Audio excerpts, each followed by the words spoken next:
Halo guys, Assalamualaikum. Balik lagi di channel IQ Saham. Pada video ini kita akan analisa 11 saham menarik untuk besok ya, hari Selasa, tanggal 17 Desember 2024. Tapi sebelumnya disclaimer on, ini bukan ajakan jual beli saham, karena semua keputusan tetap jadi tanggung jawab masing-masing. So, IHSG hari ini masih terkoreksi 0,9% ya, di 7.258 dengan net sell asing 622 miliar di all market. Nah, jadi meskipun di tanggal 18 Desember nanti The Fed akan pangkas suku bunga 25 BPS, tapi saya tidak terlalu berharap window dressing akan terjadi guys ya. Karena tentu saja inflow asing itu belum akan masuk ke IHSG ketika rupiah kita masih tertekan. Jadi pada dasarnya kita akan melihat ya bahwa inflow asing tersebut akan lebih dulu masuk ke market saham US ataupun ke market Bitcoin dan juga kripto. Tapi let's see lah ya apa yang akan terjadi ketika nanti The Fed pangkas suku bunga. Apakah IHSG juga akan naik kembali dengan inflow positif dari asing atau tidak?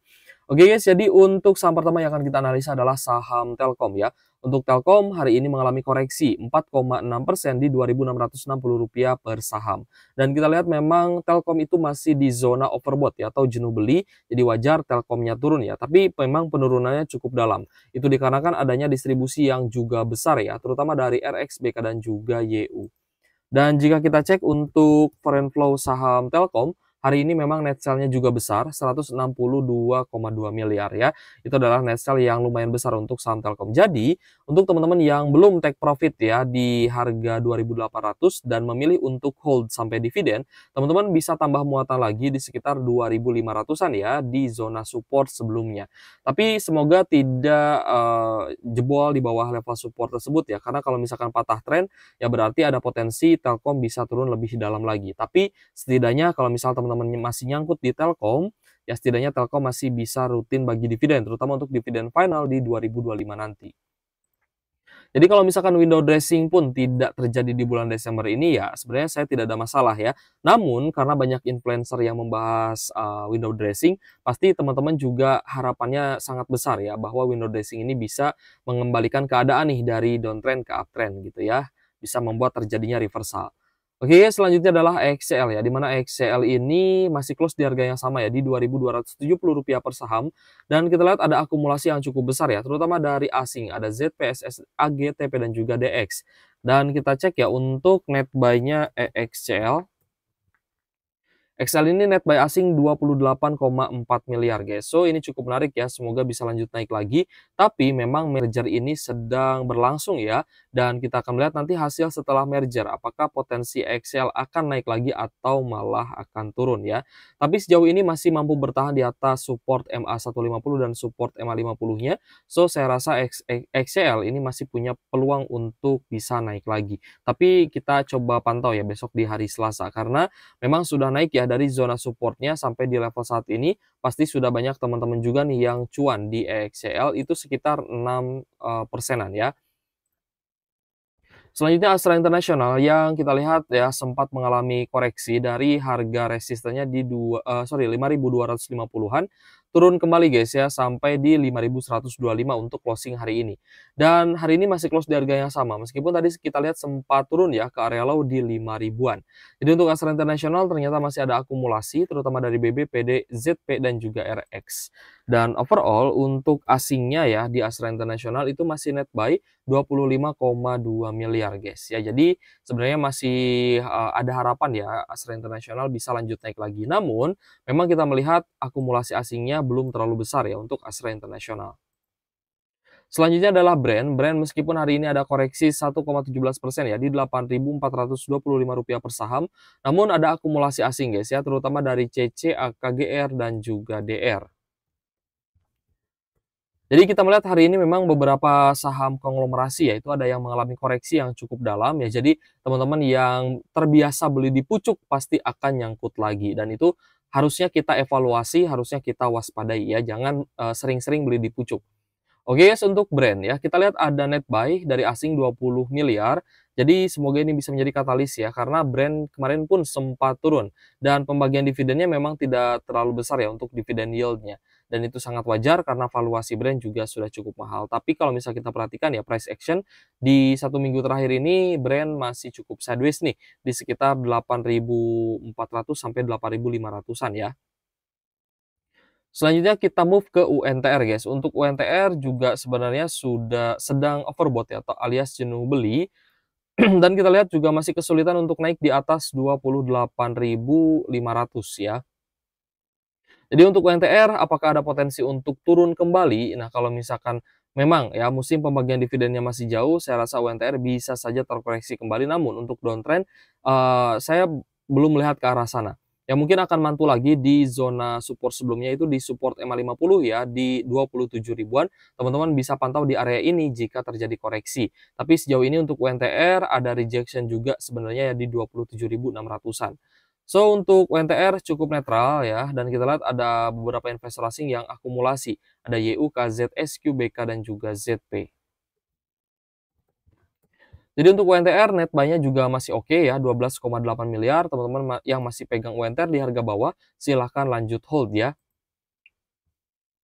Selanjutnya kita akan bahas saham Adro. Untuk Adro ada kenaikan 0,7% di Rp2.600 per saham ya guys ya. So, untuk Adro ada sedikit akumulasi, namun akumulasi ini dari KI, OD, dan juga YU. Jadi yang akumulasi di Adro memang yang paling besar adalah investor domestik ya, bukan asing. Jadi untuk asingnya di Adro itu ada net sell 26 miliar guys ya, dan ini cukup wajar karena banyak sekali retail yang masuk nih. Jadi kapan Adro kira-kira akan naik lagi ya kita belum tahu ya, tapi kalau misal kita cek untuk retailnya itu mulai ada penjualan ya, jadi semoga saja Adro bisa naik dalam waktu dekat ini ya. Selanjutnya AADI yang mana kita lihat hari ini ada sedikit kenaikan 0,54%, namun sempat turun ke area low di 8.825 dan saya yakin banyak teman-teman yang terpaksa untuk take profit ya karena takut AADI-nya turun lebih dalam lagi. Tapi saya rasa itu gocekan aja, dan juga untuk men-trigger ya teman-teman yang kemarin beli di pucuk di 9.700 sampai 9.900 ya. Mereka yang beli di pucuk ya supaya bisa cut loss, biasanya market maker akan membuat trigger seolah-olah sebuah saham itu akan turun. Padahal ketika sudah turun mereka akan naikkan lagi harganya. Nah, untuk ADI ada akumulasi yang cukup besar terutama dari RF, LG, dan juga ZP. Namun sekali lagi itu adalah dari domestik guys ya, bukan dari asing. Sedangkan untuk asingnya di AADI juga net sell 11,4 miliar. Kemungkinan investor asing masih punya porsi di AADI, mereka tebus PUPS, dan ketika listing, sorry, Adro ya. Jadi investor asing masih pegang Adro waktu itu, dan mereka tebus PUPS AADI, ya jadi mereka punya saham AADI, jadi nggak terlihat kapan mereka akumulasi gitu ya. Tapi kan kalau misal yang tebus PUPS jualan, berarti investor asing juga dalam posisi yang cuan, seperti itu. Tapi kalau misalnya kita perhatikan ya, yang akumulasi AADI itu RF, sedangkan yang akumulasi Adro itu KI ya guys. Tapi let's see lah apakah mereka akan menjadi market maker nih untuk Adro dan juga AADI. Selanjutnya ADMR yang ternyata malah turun cukup dalam hari ini, 3,2% ya untuk koreksi ADMR, close di Rp1.200 per saham dengan distribusi yang cukup besar, terutama dari KZ, DXC, CYU, dan juga NI. Dan kita lihat beberapa investor retail akumulasi nih, ada YPG, RPD, dan juga XL, lalu ada SQ dan juga XC. Wah, ada potensi ADMR ini bisa turun lebih dalam jika tembus di bawah support satunya di 1160 ya. Jika turun di bawah level support ini, maka ada potensi ke support kedua di 1100-an. Jadi waspada ya untuk ADMR, meskipun kita lihat mulai menyentuh zona oversold, tapi kalau misal retailnya berbondong-bondong beli, biasanya sebuah saham akan turun. Jadi untuk ADMR kita cek juga ya, untuk net sell-nya 5,2 miliar nih dari asing. Jadi masih ada potensi untuk koreksi, teman-teman wait and see terlebih dahulu ya untuk ADMR. Selanjutnya Avia ya, yang tidak kita expect juga ternyata akan turun lagi. Hari ini anjlok lagi 3,5% di Rp386 per saham, dan ada big distribution, terutama dari KZ, RX, SQ, dan juga ZP. Nah ini memang asingnya juga banyak jualan guys ya. Avia itu net sell 16,1 miliar untuk hari ini, dan kalau misalnya kita lihat memang dia itu downtrend parah gitu ya. Downtrendnya ini benar-benar parah guys. Nah jadi kalau misal teman-teman mau melakukan pembatasan risiko seharusnya di 446 ya. 446 ini ketika dia breakdown ya mungkin bisa di 440 ya. Teman-teman, pembatasan risiko itu ya ketika tidak ada tanda-tanda akumulasi, investor retail biasanya cenderung beli banyak gitu ya. Mereka borong terus dan harga sahamnya ya turun terus, dan teman-teman juga harus perhatikan ya, tidak semua saham-saham konglomerat itu bisa naik tinggi. ada beberapa ya seperti Avia ini yang bahkan turun ya. Dan kalau misalnya kita lihat memang, eee, owner dari perusahaan itu sendiri memang dia tidak suka menggoreng saham gitu guys ya. Seperti Bapak Hermanto Tanoko itu saya rasa dia tidak seperti Bapak Prajogo Pangestu, ya dia tidak sering melakukan buyback, ya paling kalau misalkan perusahaannya untung dia ambil dividen ya seperti itu. Jadi ya sebenarnya cukup boring ya, jarang sekali ada aksi korporasi dan bisnisnya juga ya begitu-begitu saja gitu. Jadi teman-teman juga harus diperhatikan ya, jangan sampai teman-teman, abai dengan ditembusnya level support yang kuat seperti ini. Selanjutnya adalah PANI ya, yang turun, cukup dalam nih turunnya ya, 14,4% di Rp15.900 per saham. Kita lihat untuk PANI ini, cukup netral sebenarnya, namun ada distribusi dari ZPNI dan BB, dan retailnya lagi-lagi nyangkut ya, alias masuk hari ini. Ada XL, lalu ada XC, ya, YP, SQ, ya guys ya, yang akumulasi PANI. Jadi apakah retail akan menjadi exit liquidity karena hari ini asingnya jualan atau net sell 14,5 miliar. Jadi teman-teman jangan sering-sering beli di pucuk ya kalau misal tidak dengan strategi trend following. Trend following itu tetap ada cut loss guys, tidak berarti trend following itu tidak ada cut loss. Kalau misalkan patah trend, ya udah mereka akan amankan modal ya karena tidak ada jaminan saham yang sudah naik tinggi akan lanjut naik lagi. Tapi kalau misalkan naik pun ya kita bisa TP gitu ya, kita bisa ambil cuannya, kita bisa take profit. Tapi kalau misalkan anjlok seperti ini ya otomatis kita pun harus ada pembatasan resiko. Dan itu adalah salah satu resiko yang besar ya dari investasi saham. Selanjutnya adalah saham BBRI yang ternyata bisa bagi dividen interim yang lebih besar, 61% dibandingkan di Desember tahun lalu guys ya. Desember tahun lalu itu di bawah 100 per saham, sekitar Rp80 per saham lah. Tapi untuk di Desember 2024 ini ternyata BBRI bisa bagi dividen interim Rp135 per saham dengan yield di harga saat ini 3,2%-an. So teman-teman ya yang masih hold BBRI dan setia untuk averaging down, teman-teman tidak usah terlalu khawatir ya karena saham BBRI setidaknya masih bisa dan rutin bagi dividen yang cukup besar. Untuk BBRI kita cek ternyata ada kenaikan 1,92% di Rp4.250 per saham, meskipun masih ada big distribution ya dari investor asing, alias masih ada net sell ya untuk BBRI dari net sell dari asing.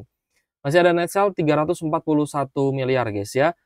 So, untuk teman-teman yang hold BBRI, congrats ya, teman-teman akan dapat dividen interim nih dari BBRI dan semoga nanti dividen finalnya pun akan lebih besar dibandingkan dengan dividen interimnya ataupun dibandingkan dengan dividen final di tahun 2024 ini sehingga penerimaan dividen teman-teman akan lebih besar lagi. Nah, gimana guys di daerah teman-teman? Kalau di daerah saya sih sedang musim hujan ya. Jadi tetap jaga kesehatan ya buat teman-teman yang mungkin sudah terkena flu, demam, dan lain sebagainya ya. Semoga kembali disehatkan gitu ya. Karena memang kita melihat udara ini cukup ekstrim ya. Bahkan di perkotaan sering terjadi banjir seperti itu. Jadi stay safe ya guys ya. Terima kasih sudah menonton dan jika ada pertanyaan silahkan tuliskan saja di kolom komentar ya. Thank you for watching. See you on the next video. Wassalamualaikum warahmatullahi wabarakatuh.